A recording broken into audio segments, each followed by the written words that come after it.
Welcome to the Inner Essence, a space of mindfulness, spiritual awakening, and reconnecting with your true self. Breath, be present, and begin your journey with it. Have you ever noticed that sometimes it feels like your own mind is running the show, and you're just watching from the sidelines? A thought appears, an emotion follows, and before you even realize it, you've already reacted. Then comes that familiar question, why did I do this again? But what if there's another point inside you, silent, steady, that sees all of this happening? And what if, when that inner observer takes the lead, your entire sense of identity begins to shift? Today, we explore how the simple act of conscious observation doesn't just change your thoughts, it changes who you are. There's a strange moment that sometimes happens when you're driving alone. You reach your destination, but you can't quite remember the journey. The turns, the red lights, even the lane changes, all of it happened without conscious input. It's unsettling at first, but then you shrug it off thinking, well, that's just how it is. Yet that same mechanism, that unconscious automatic guidance, runs far deeper than your daily commute. It's steering your words, your emotions, your decisions, and the stories you tell yourself about who you are. Most of what you call you is a collection of rehearsed responses, patterns practiced so many times that they no longer need your permission to run. You wake up and reach for your phone before your eyes are even fully open. You sip your coffee the same way, scroll through the same feed, feel the same small spikes of irritation or pride depending on what you see. These micro-actions build a rhythm that feels personal, but it's actually mechanical. The mind loves efficiency. It learns behaviors the way a river learns a groove in the earth, by repetition, by the path of least resistance. Every reaction becomes a deeper channel, and soon, even when you want to change direction, the current pulls you back. That's why the same arguments, the same fears, the same cravings keep repeating themselves. It isn't personal failure, it's programming. The autopilot, you call me. What's unsettling and fascinating is that this autopilot is not malicious. It was built to keep you safe, to conserve energy, to make quick choices in a world that once demanded survival reflexes, not deep reflection. The trouble begins when those reflexes start deciding everything for you, even in moments that require awareness, curiosity, or pause. When life becomes a constant series of reflexes, you're no longer living it, you're being lived by it. You can see this autopilot in the small moments. Notice how your body tightens when someone interrupts you. Observe how a single phrase from a coworker triggers a flood of defensive thoughts before you even know what's happening. Somewhere, a decision is being made, but it isn't conscious. The body reacts, the mind justifies, and the identity rushes in to say, that's just me, that's how I am. That statement, that's just how I am, is one of the most powerful traps of conditioning, because it seals the system. It tells the autopilot, keep going, you're doing fine. But if you pause long enough to actually look, you might realize something quietly revolutionary. You didn't decide to feel that way. The feeling appeared, and then you claimed it, like a voice on a radio that you mistook for your own thoughts. There's a hidden danger here. When you live entirely from this mode, life starts deciding for you. The world becomes a mirror that keeps showing you the same image, not because it's the only one available, but because you keep showing up as the same version of yourself. The me that responds automatically can't imagine alternatives. It only knows what it's already done. And yet there's a crack in this mechanism, a subtle space that appears between impulse and reaction, a gap so thin it's easy to miss. But within that gap lies the beginning of freedom. You've probably felt it before. The microsecond pause before saying something you'll regret, the brief awareness that you could choose differently. That's not the autopilot. That's the observer. The silent presence behind the program, watching the pattern unfold. Once that crack is noticed, it starts to widen. The riverbed that once seemed carved in stone begins to soften. You begin to sense that perhaps there's another layer of you beneath the mechanical rhythm, something that doesn't react, but perceives. And this realization can feel both thrilling and unsettling. Because if so much of your life has been run by habit, then who have you really been? Don't rush to answer that. Just stay with the question. Feel how it lands in your body. Somewhere behind the noise of the routine, a quieter awareness is waiting. One that doesn't need to do anything to exist. It only needs to be noticed, and once that noticing begins, something curious happens. The autopilot loses a bit of its authority. You start to see the machinery instead of being it, and that almost imperceptible shift is the doorway to something deeper. Because if the autopilot isn't truly you, then who exactly is watching it? If you slow down enough, not just physically but internally, you might notice something almost invisible, a quiet point inside you that doesn't move, even when everything else does. Thoughts can race, emotions can surge, the body can tighten or tremble, and yet something in you remains still, untouched. That stillness is not absence, it's awareness itself. This point is what some traditions call the witness, others the seer, and some more simply the observer. But it's not a role you play, it's a dimension of consciousness that's always been there, quietly present behind every experience. You don't become the observer, you realize you already are it. The realization doesn't come from effort, but from noticing. Try this, just for a few seconds. Bring your attention to a thought that's passing through your mind right now. Maybe it's a worry, a plan, a memory. Instead of following it, just look at it as if it were a cloud moving across the sky. Don't try to change it or stop it. Simply observe. For a moment, there's a gap, a small distance between you and the thought. That distance is everything. In that instant of observation, something shifts. The thought no longer defines you. It's simply something being noticed. And what notices it, that silent presence, doesn't have an opinion, doesn't rush to label or fix. It just sees. The realization can be subtle, almost disappointing at first, because it feels too simple. But that simplicity is the key. The observer doesn't need to do anything. Its power lies in pure awareness. When you start to inhabit this perspective, even briefly, a quiet freedom appears. It's as if a window opens inside a crowded room. The noise doesn't vanish, but fresh air begins to move through. You see that anger can exist without you being angry. Fear can arise without you becoming fear. The emotion loses its claim over your identity, and this is the beginning of what can only be called an identity shift. Until now, you were the sum of what you felt and thought. But the moment you recognize that you can observe both, a deeper truth emerges. The observer isn't a part of the content. It's the space that holds it. It doesn't belong to the story. It's the awareness in which the story unfolds. What's even more extraordinary is that this awareness isn't cold or distant. It carries an intelligence of its own, a quiet coherence that naturally calms what it sees.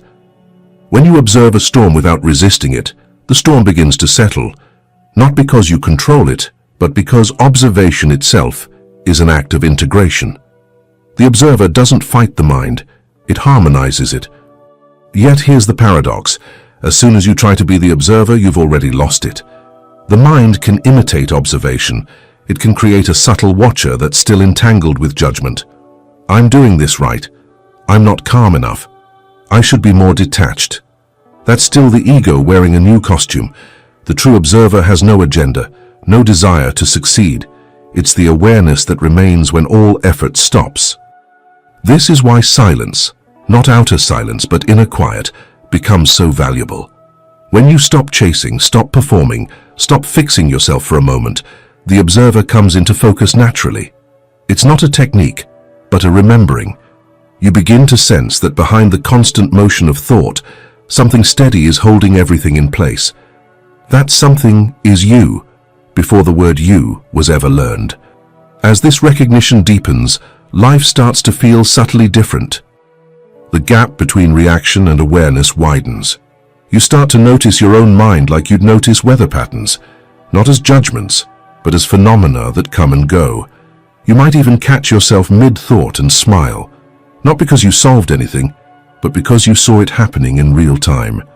And each time that happens, the observer grows stronger, not by force, but by familiarity. Like eyes adjusting to darkness, awareness becomes clearer the longer you rest in it. The chaos of thoughts doesn't disappear, it just stops being mistaken for the whole sky. Still, this realization is only the beginning. because once you've tasted that silent point, the next question inevitably arises. Why do I keep losing it? Why does the pull of old patterns and emotions still feel so strong, even when I know I am not them? That question, the tension between seeing and identifying, is where the next challenge begins. The mind doesn't like being observed for long. It wants attention back. It wants to be you again. And that's where the most subtle trap waits, and the trap of identification. The moment you begin to recognize the silent observer within you, something liberating happens. But right alongside it, a subtle danger appears. The danger is not external, it's not someone else trying to pull you off your path. It's the magnetic pull of identification, the deeply ingrained reflex to mistake what you experience for who you are. Every emotion, every thought, every sensation that passes through you carries a kind of gravity. Anger pulls you into its orbit and says, "You are me."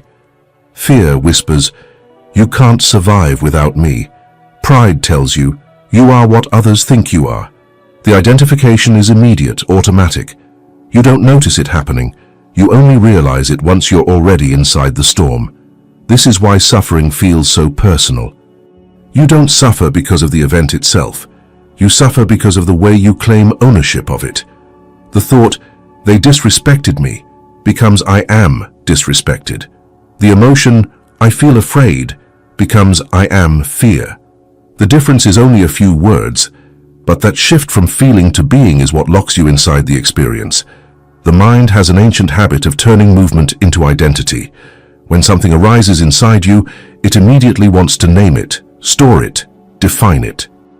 That naming process creates the illusion of solidity. This is who I am.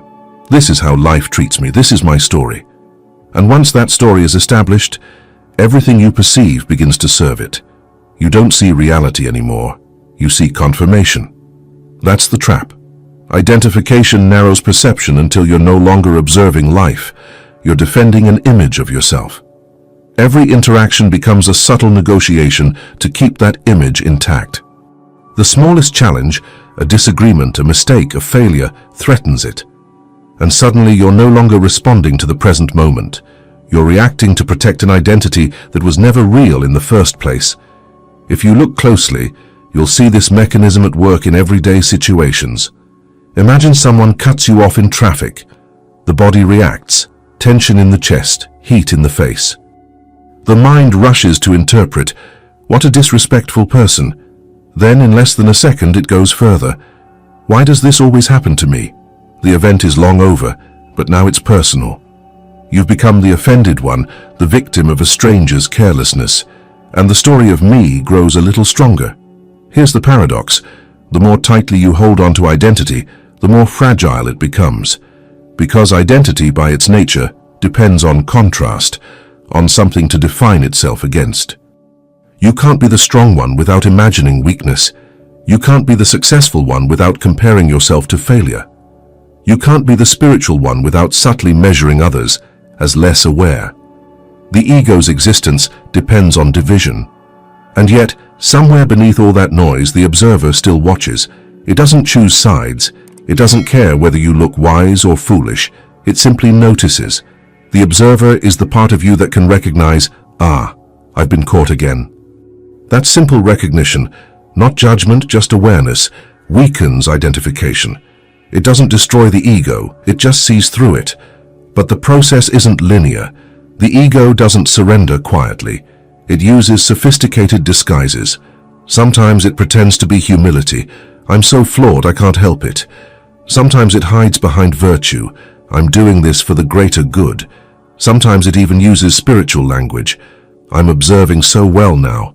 I must be more conscious than before." In each of these cases, identity has just shifted costumes. The actor hasn't left the stage. It has only changed clothes.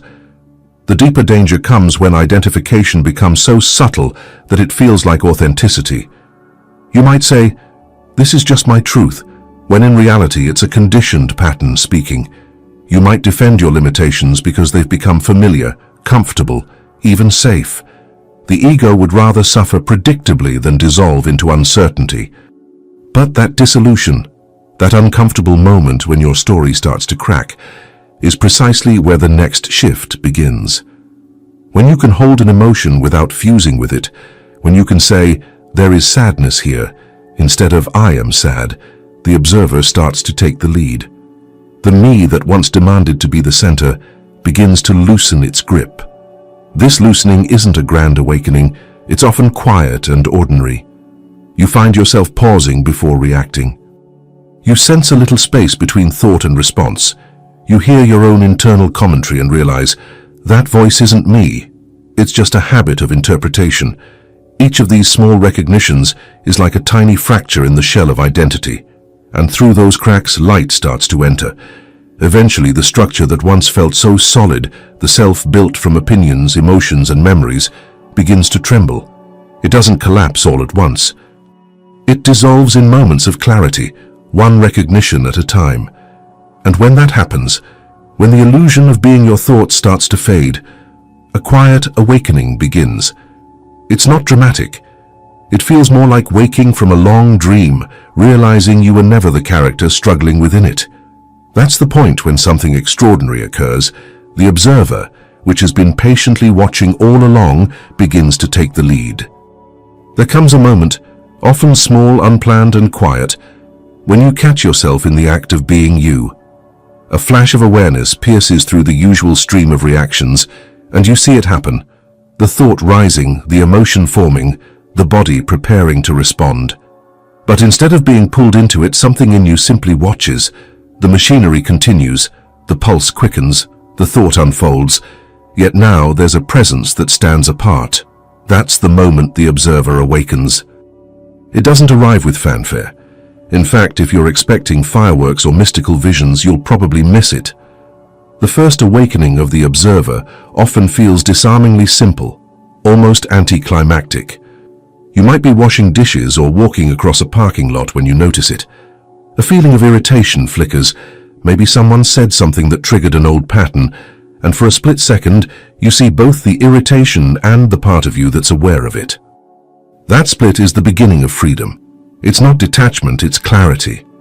You're still human, still feeling, still thinking, but no longer possessed by what you feel or think. There's a subtle but radical difference between having an experience and being the experience. When the observer awakens, you move from the latter to the former. The experience still arises, but it's no longer your master. In that first instant, something astonishing happens. The emotions that once seemed overwhelming start to soften. The inner noise quiets without you trying to quiet it. You're no longer chasing calm.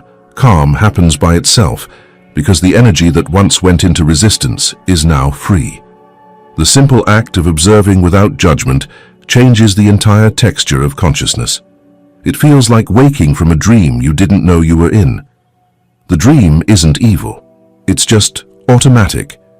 For years, perhaps decades, you've lived as if you were the sum of your thoughts, reacting to life as though each passing emotion was a fact about who you are.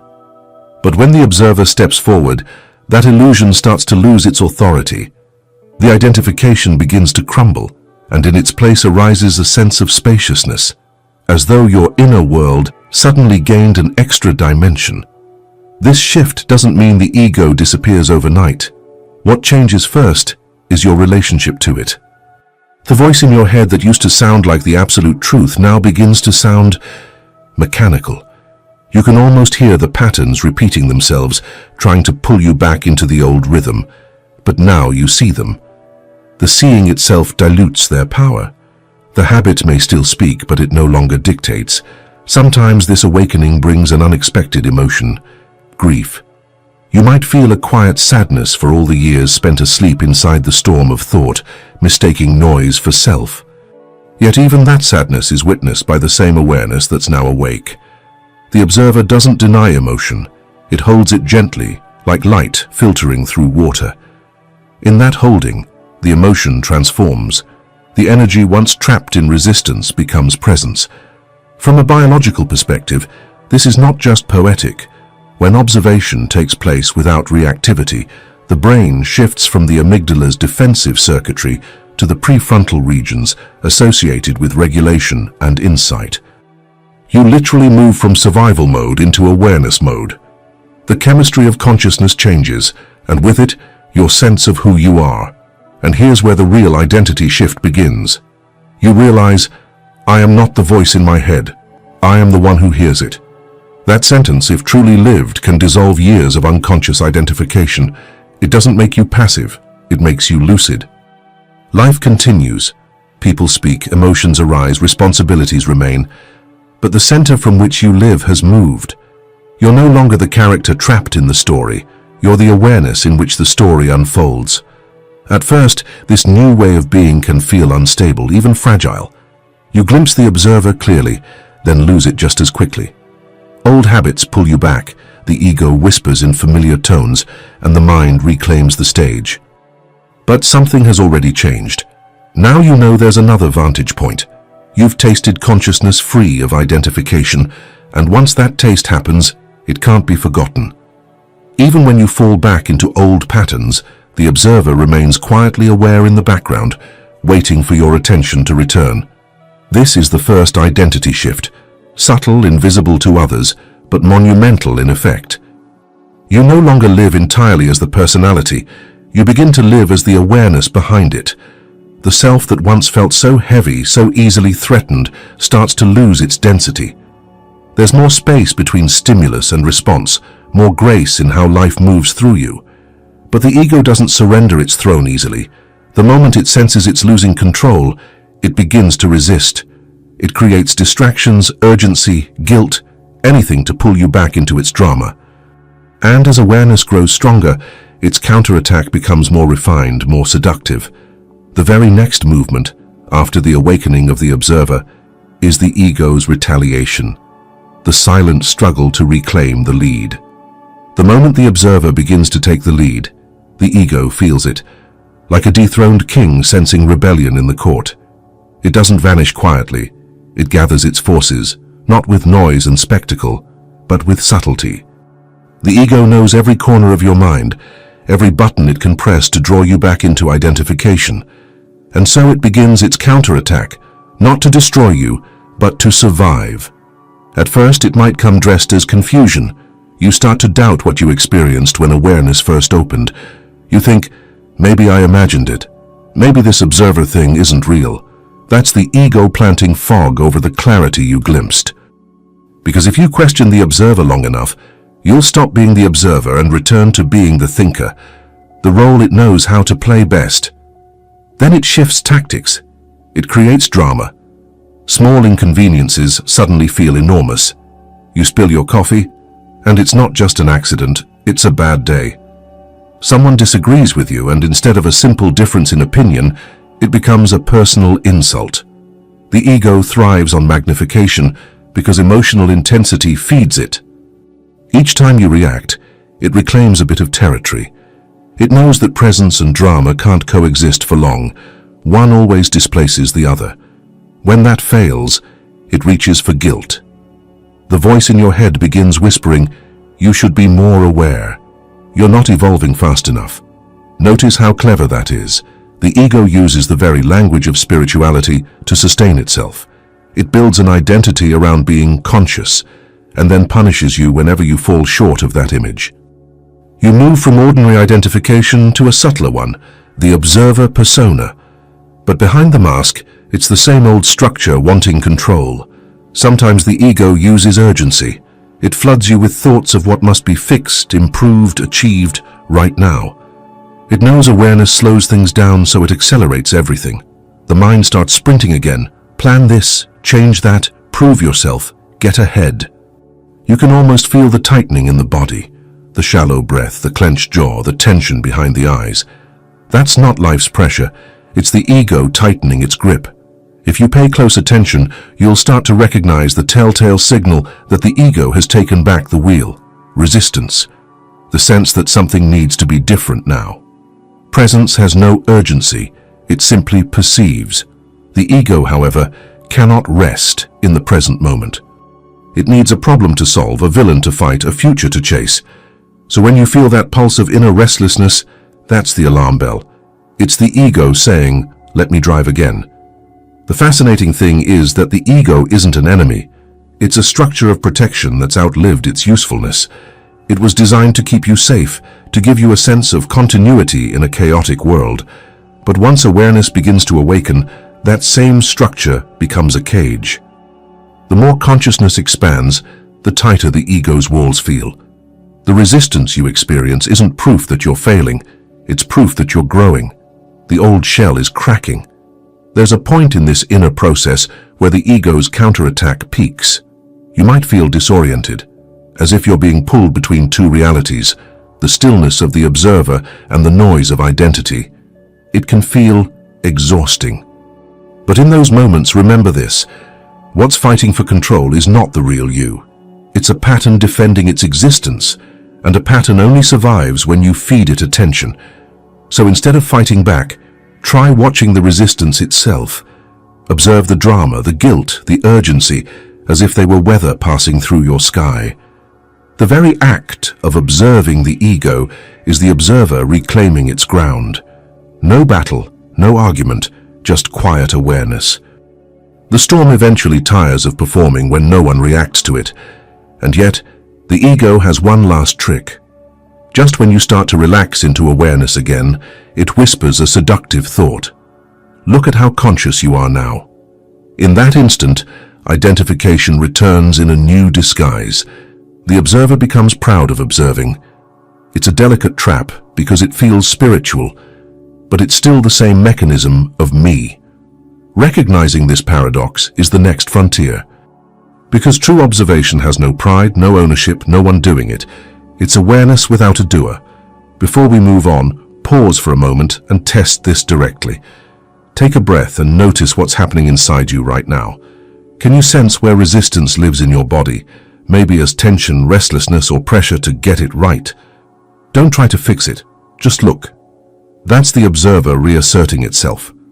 And if this part resonated with you, if you can feel that inner tug-of-war between awareness and the old patterns, take a second to anchor it. Like this video so you remember this turning point and write in the comments, "I see my resistance." Those 3 words are not for me. They're a declaration to yourself that the observer is still here, still watching. Because the moment you can see resistance clearly, you're ready to uncover the next layer. The hidden mistake people make when they try to stay aware for too long. After the first awakening of awareness, many people fall into a subtle but seductive mistake, the attempt to stay as the observer at all times. They hear that observing brings freedom, so they turn it into a goal, a discipline, even an identity. The mind quietly takes over the practice of awareness and transforms it into another project for self-improvement. Without noticing, the ego reappears, now wearing the robe of detachment. This is the fatal error, mistaking observation for separation. It begins innocently. You start noticing your thoughts and emotions, and it feels liberating. But soon, a small ambition creeps in, the desire to stay untouched, calm, and permanently above the chaos of life. You begin to use observation as a shield, a way to avoid the messiness of human experience. You start saying things like, "I'm not angry, I'm just watching anger arise." But if you look closely, you'll see that's not genuine awareness. It's avoidance disguised as wisdom. True observation doesn't distance you from life, it brings you fully into it. It's not standing on a mountaintop, analyzing the storm below. It's being in the middle of the rain without losing your center. When you try to be too aware, you turn life into an object of study rather than a living relationship. You begin to analyze your feelings instead of feeling them. You start monitoring your reactions instead of being present with them. The mind creates an internal commentator that's constantly checking whether you're observing correctly. And ironically, that commentator is the very ego you were trying to transcend. There's a fine line between awareness and control, and the ego knows exactly how to blur it. It says stay mindful, stay detached, stay in the observer state. It sounds noble, but the intention behind it is fear. Fear of being overwhelmed, fear of making mistakes, fear of losing the spiritual progress you think you've made. So you begin to contract, to hold life at a safe distance. You stop laughing too loudly, loving too fully, crying too deeply. You start to look calm, but inside, you're quietly tense, constantly measuring how present you are. This kind of sterile observation creates a split, the observer on one side and life on the other. But real consciousness is not divided. When the observer is genuine, there's no someone watching. There's just awareness, lying seamless, alive, participating in every sensation without clinging to any of them. You feel sadness without being swallowed by it, joy without trying to keep it. Observation at its purest is intimacy, not detachment. Think of a musician so immersed in playing that they're completely aware, yet not self-conscious. The music flows through them. They don't have to think, I am now observing my fingers on the instrument. The awareness is inherent in the act. That's the kind of observation that transforms, effortless, embodied, fully engaged with the moment. The moment you start thinking, I must stay aware, the flow is already interrupted. Awareness turns into an object instead of a living field. When you push observation too far, something else happens. Your heart begins to close. You become efficient at noticing thoughts, but clumsy at feeling life. You might even start to lose empathy, because emotions, both yours and others, feel like disturbances in your serenity. But awareness without openness is sterile. The observer's true strength is not detachment but compassion, the ability to witness pain without collapsing, to witness joy without grasping. It's also worth noticing that the body reflects this imbalance. The over-observer often feels slightly rigid, shoulders tight, breath shallow, eyes alert but not soft. The body mimics vigilance because it's living in a state of subtle control. You can sense the difference when awareness is natural. The breath deepens, the muscles loosen. Attention feels fluid rather than sharp. Observation is meant to be like breathing, rhythmic, alive, not a frozen stare at your own mind. If you find yourself overanalyzing, trying to do awareness perfectly, that's the signal to let go a little. Let yourself be human again. Eat your meal without naming each sensation. Talk to someone without checking how present you feel. Laugh at your own seriousness. The observer doesn't need you to maintain it. It's already there, quietly watching whether you remember it or not. The more you relax, the more naturally it returns. The paradox is that the observer's power increases when you stop trying to sustain it. Consciousness thrives in softness, not control. The true observer doesn't retreat from life. It breathes through it, as it, effortlessly. Observation was never meant to replace living. It was meant to illuminate it. But many people never reach that balance because they're caught in the tension between awareness and engagement. They try to choose one over the other, not realizing they were never separate to begin with. Yet the real transformation happens exactly where those two meet, where observing and acting become one coherent movement. And that hidden alignment is where the next discovery begins to unfold. There's a quiet moment in every genuine act of awareness when something extraordinary happens. Observation and action begin to merge. The split between the one who sees and the one who does starts to dissolve, and what remains is a kind of effortless coherence, a natural intelligence expressing itself through movement. It's not that you stop acting, it's that your actions no longer emerge from reaction, defense, or habit. They arise from clarity. When the observer and the actor are out of sync, life feels like constant friction.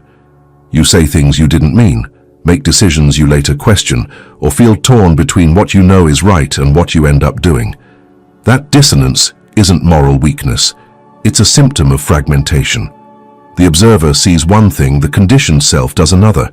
There's delay, distortion, confusion. But when the two align, the energy that was once spent in conflict becomes available as presence. This alignment doesn't happen through control. It happens through surrender. The moment you stop trying to manage yourself, to be perfect, to appear wise, to perform consciousness, something deeper takes over. The observer, once silent in the background, begins to guide movement directly. You respond to life instead of reacting to it. The words that come out of your mouth feel clean, unforced. Decisions arise not from the pressure of time, but from a kind of inner timing that feels perfectly synchronized with what's happening. Imagine a craftsman in a workshop, his hands shaping wood. He isn't calculating every movement, yet nothing is random. Awareness and action are one continuous flow, perception guiding precision. He doesn't say, "Now I will observe myself sanding this surface." He simply sees, feels, adjusts, and moves. That's what alignment looks like when lived. The observer isn't a spectator, it's the intelligence operating through the act. This is why true observation never leads to passivity. Some people fear that being aware will make them detached, like standing back while life unfolds without participation. But when the observer truly leads, the opposite happens. You become more responsive, more alive. There's a quiet authority in your gestures, a sense of timing that doesn't come from thought but from attunement. You begin to act from understanding rather than impulse. The difference is tangible. Reaction feels tight, fast, and narrow, like being pushed by invisible hands. Aligned action feels open, grounded, precise. It doesn't mean you always know what to do. It means that whatever you do emerges from presence, not panic. Even mistakes become part of the flow, observed, adjusted, learned from, without shame. Awareness transforms error into information.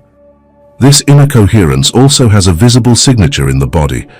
When observation and action separate, the body feels divided.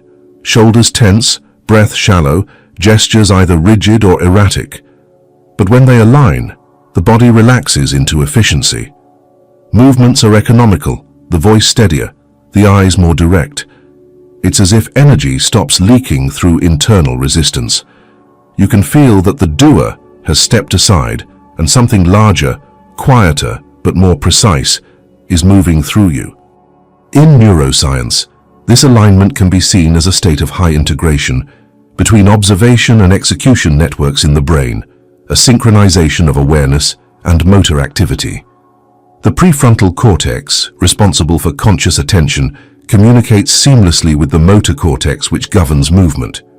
You are literally rewiring your nervous system to act with consciousness, but in lived experience, it doesn't feel technical at all. It feels like grace, not the religious kind, but the natural elegance of unforced being. You might start noticing it in small, unexpected moments.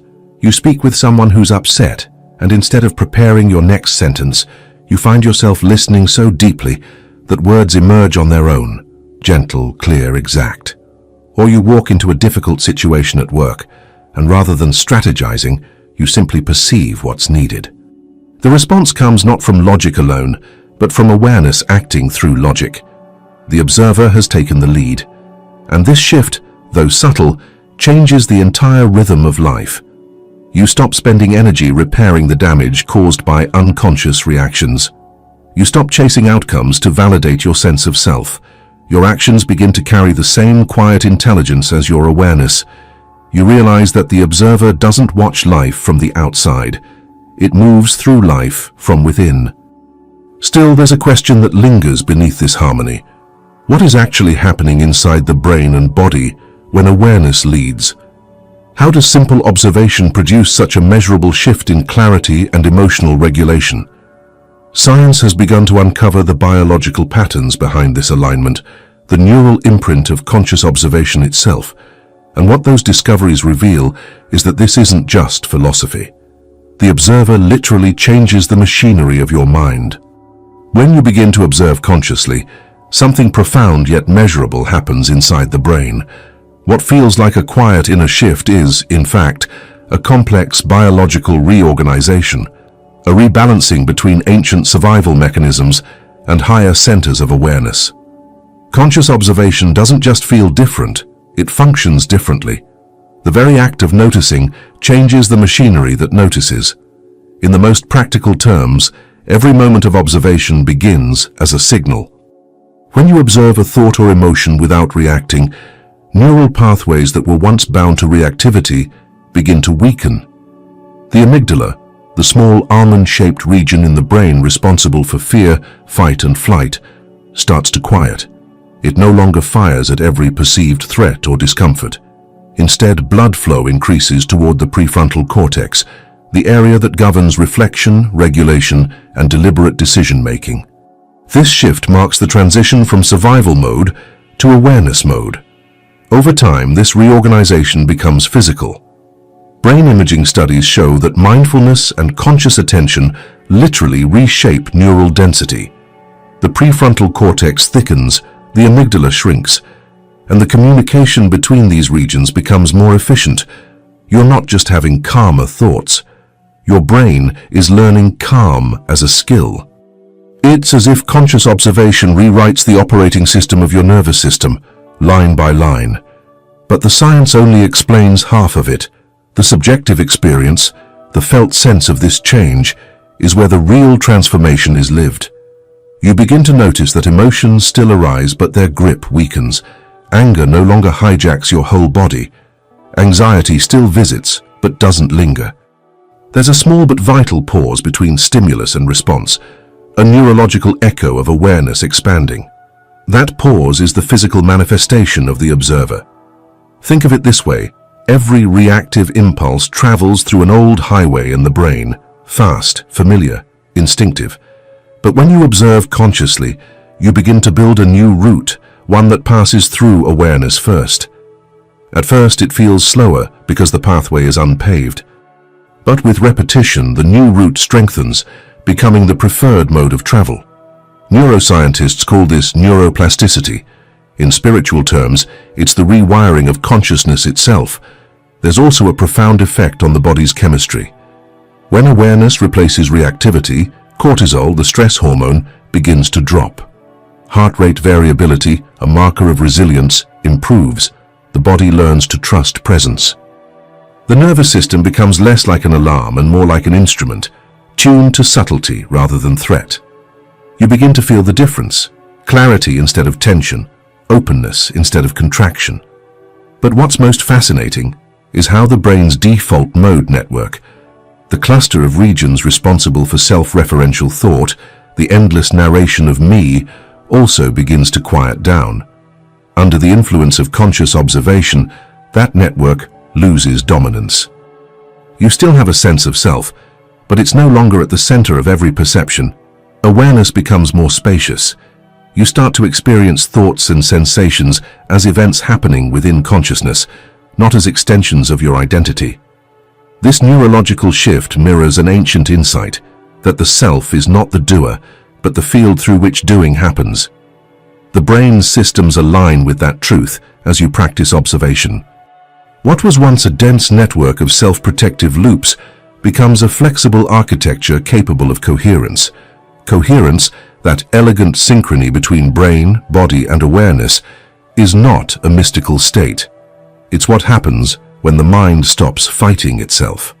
To observe consciously is to bring order to chaos without suppression. The nervous system is designed to mirror attention. Where awareness goes, energy reorganizes. If your attention feeds panic, the brain strengthens panic.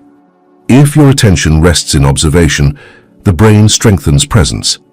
Over time, observation becomes the new baseline, a neurological signature of peace that doesn't depend on circumstances.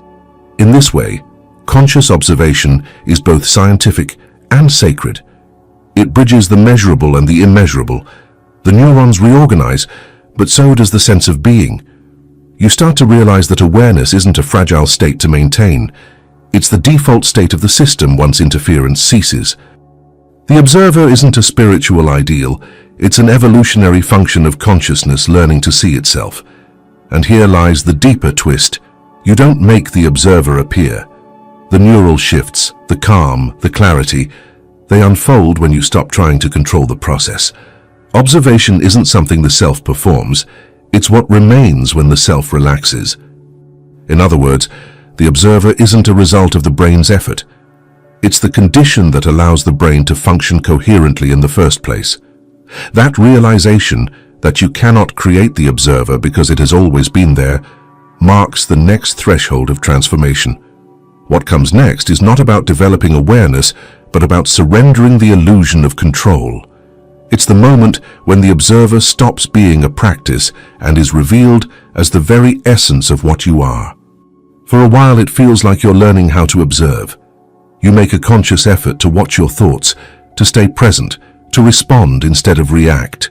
It feels like progress, a spiritual discipline, a form of mental training. But then something strange happens. The more you try to do observation, the heavier it becomes. The effort that once seemed noble begins to feel artificial. You start wondering, who exactly is trying to observe here? That's where the hidden twist reveals itself. You don't control the observer. You never did. The observer isn't something you summon or sustain. It's what's already here when the noise quiets. It doesn't depend on your focus, your will, or your practice. It's not the result of effort, but the backdrop of all effort. You don't observe as someone. Observation simply happens through you. At first, this realization can feel disorienting.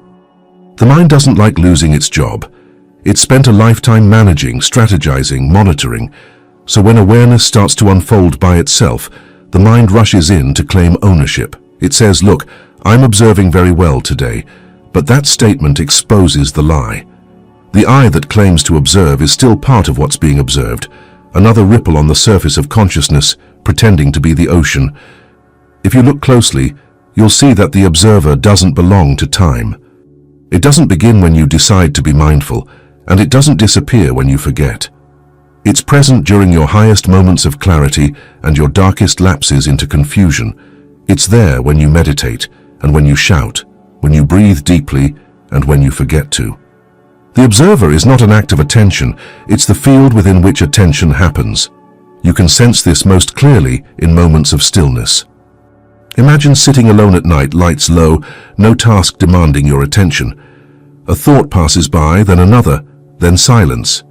Yet even when the mind goes quiet, awareness doesn't vanish. Something remains, alive, alert, untouched. That something is not personal. It doesn't carry your name or your story. It's not male or female, not young or old. It's just presence, the unbroken continuity beneath every experience. When you see this, even for a heartbeat, an extraordinary peace begins to unfold. You realize that consciousness has never been yours. It's what you belong to. You were never the one observing. You were the observation itself. The sense of I am watching transforms into the simple knowing of there is watching. The subject-object split dissolves, and what remains is awareness, aware of itself. It's a humbling revelation because it dismantles the last refuge of the ego, the spiritual identity that thought it could master awareness. The ego can adapt to almost anything. It can wear humility, discipline, even compassion as masks. But it cannot coexist with the truth that awareness is not owned. Once that realization lands, the illusion of control begins to crumble. What takes its place is not passivity, but a kind of effortless flow, action without an actor. This is what many mystics meant by surrender. Though it has nothing to do with giving up or withdrawing from life, it's the end of resistance. Life acts through you as naturally as breath moves through lungs. You're no longer performing awareness, you're living as awareness. The boundaries between inner and outer blur. Decisions arise not as choices, but as responses from the whole. And yet, this awakening can feel strange at first.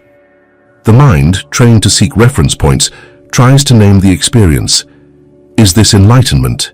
Is this detachment? But every attempt to define it pulls you back into identification.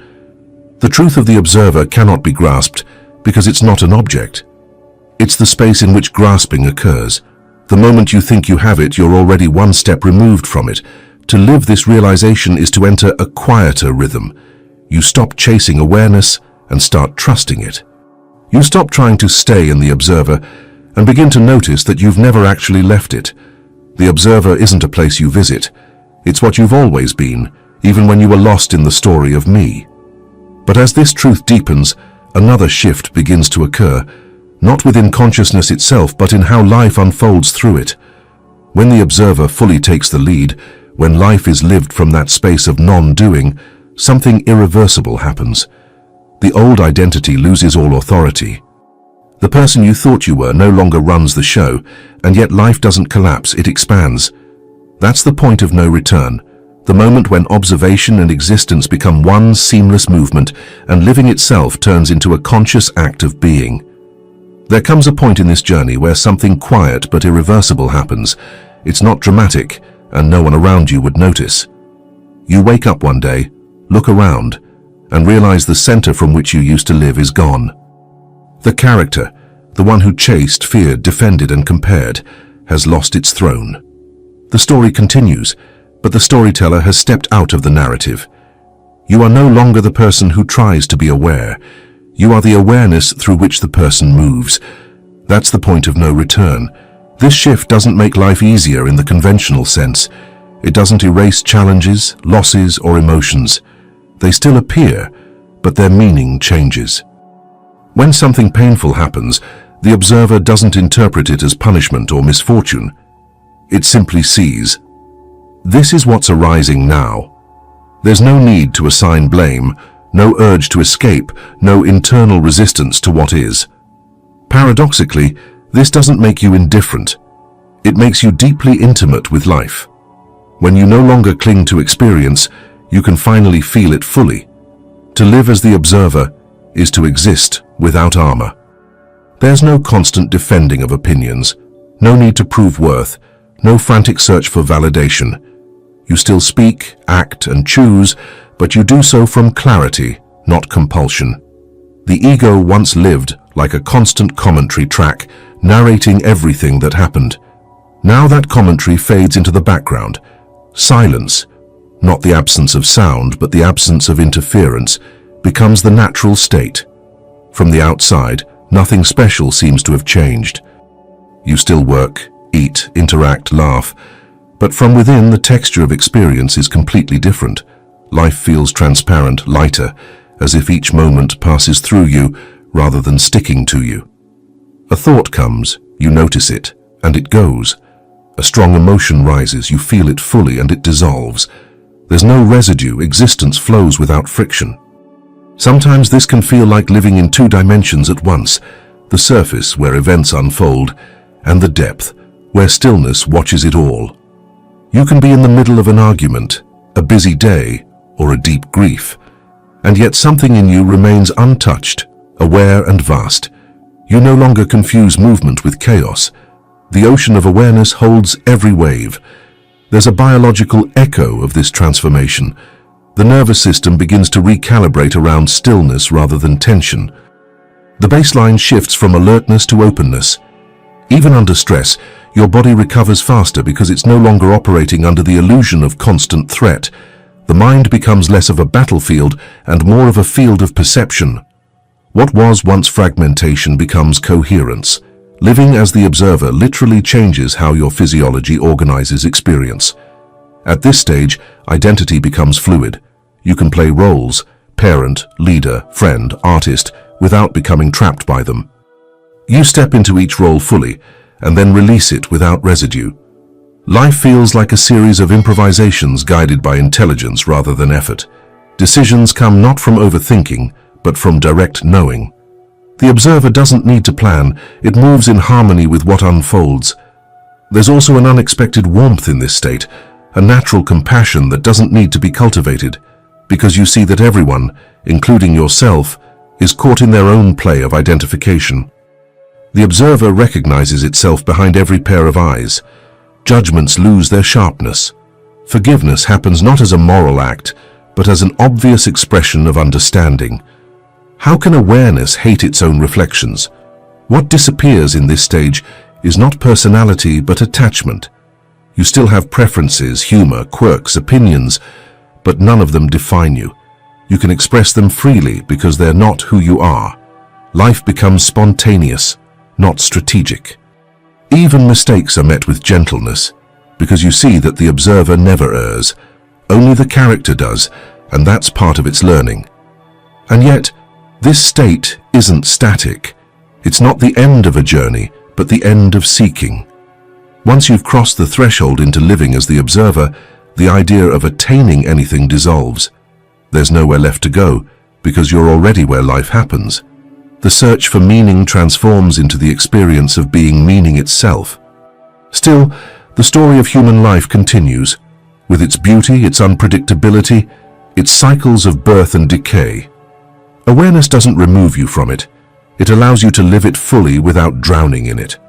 You become both participant and witness, movement and stillness, sound and silence, one continuous field of perception expressing itself through form. And in that field, one truth becomes unshakable. Life was never something happening to you. It has always been happening as you. The observer and the observed are not two sides of existence. They are the same movement finally seen as one. When the observer takes the lead, the old identity no longer rules. Life doesn't need to be controlled or defended. It unfolds through you with a quiet intelligence of its own. You stop being the character struggling inside the story and return to being the awareness writing it. That single shift changes everything: how you think, how you act, how reality responds. Every moment becomes an invitation to live consciously, not by trying to be aware, but by remembering that awareness was never lost. The world you see outside begins to mirror the stillness inside. If you made it here, write in the comments, "I am the awareness behind it all." It lets me know you stayed until the end and fully present. And if this message resonated with you, watch one of the videos appearing on your screen right now. Each one goes deeper into this same space of consciousness, where observation becomes creation and life itself becomes your practice.